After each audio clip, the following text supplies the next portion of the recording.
Right, it's Friday, it's just after 12. I'm here with Wanderers manager Marc White for our weekly catch-up. How you doing? All good. Good stuff. Right, obviously we've got our final pre-season fixture tomorrow at home. But first of all, let's rewind to last Saturday.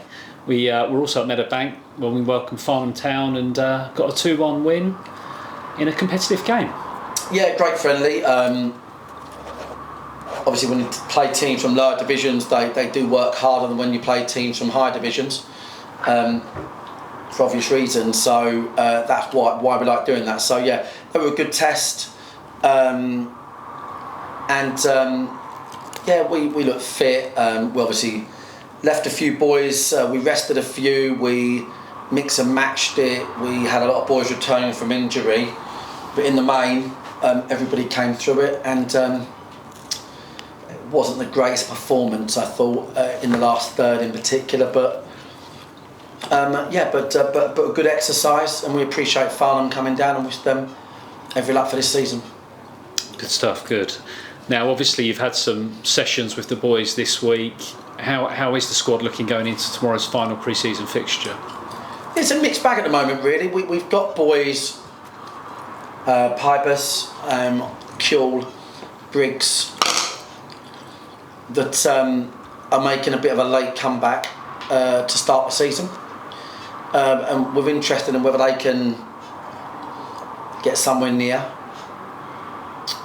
Jordan Williams had a slight tweaked his hamstring at training, so that'll be the only negative we've got out there.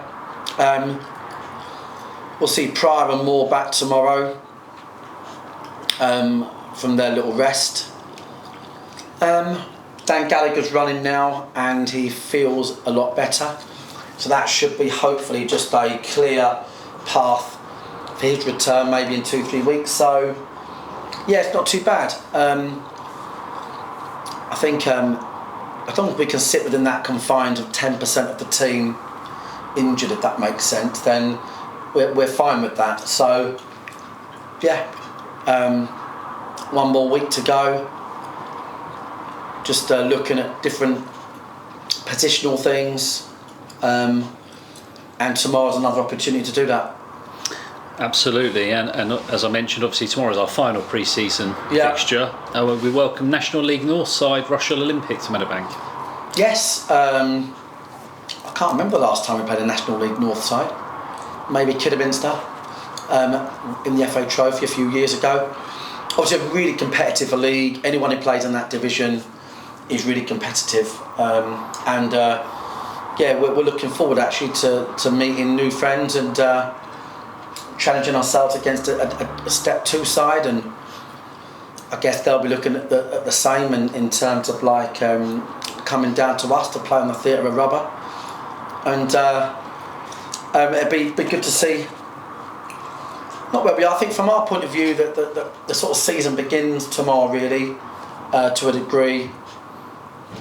Just looking at trying to have a rigid way of playing, which means we don't concede but we score goals, and that really begins tomorrow. Less sort of trialling tomorrow, and there'll be a lot of boys that do 80 minutes. There'll be a few that only need 45 each, or that dynamic works. But yeah, looking at last bits really before the campaign starts, and we really are looking forward to Rushall coming down. Actually, it's always nice to play teams you don't know anything about, and obviously looking forward to the fans.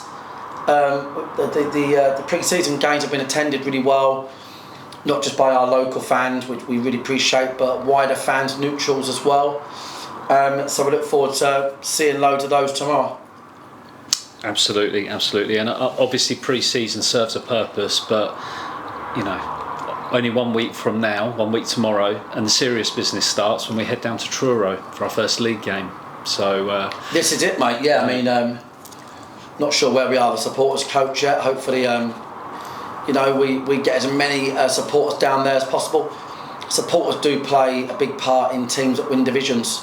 That's the bottom line.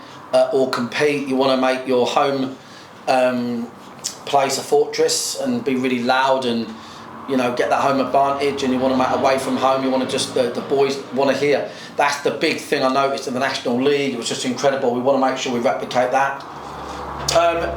Listen, when the season starts,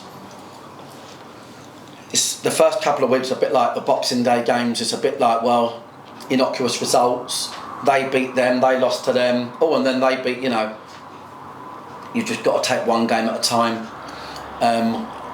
And we'll be doing just that. Truro, looking forward to going down there. Another new club, a new venue, new for the fans, brand new pitch. Looking forward to that. Getting back at it, really, to be honest. That's it, and judging by the messages that are coming into our inbox and online, there is a lot of excitement ahead of next Saturday at Truro. A lot of people fans are heading on down there. The seats are selling fast for the coach, but you can still snap one up if you move quickly. Yeah, it's good. Only £35 return, which you won't get anywhere near that if you try and book a seat on the train. So get yourself to dwfc.co.uk and get your seats booked. And as Marc said, let's get down there in numbers. Get to Truro. Let's get behind the boys. 100%. That's it. And get behind the lads. But get to Meadowbank tomorrow, please, because it's good to start getting back into that routine with the fans there, and it'd be good to get a load down tomorrow. Absolutely, and again on that note, turnstiles open from 1 o'clock, but you can buy your tickets in advance. Adults are only £6 for tomorrow, concessions £5, under 18s 4, under 8s 3. There you go. Get in front of the camera, Chris, these days. Yeah, and but buy your tickets in advance if you can, but if not, come down, pay on the gate, 1 o'clock for tomorrow. Marc, enjoy tomorrow. Cheers, mate. I'll see you again next Friday before the serious business starts. Before we get cracking, business as usual, blame the ref every week, and move on. Absolutely, that's it. Watch this space. Cheers, mate. Right, thanks to our sponsors, FindYourClub.co.uk, yes, for sponsoring this broadcast, and Marc, I'll catch up with you next week. Cheers, mate. Cheers.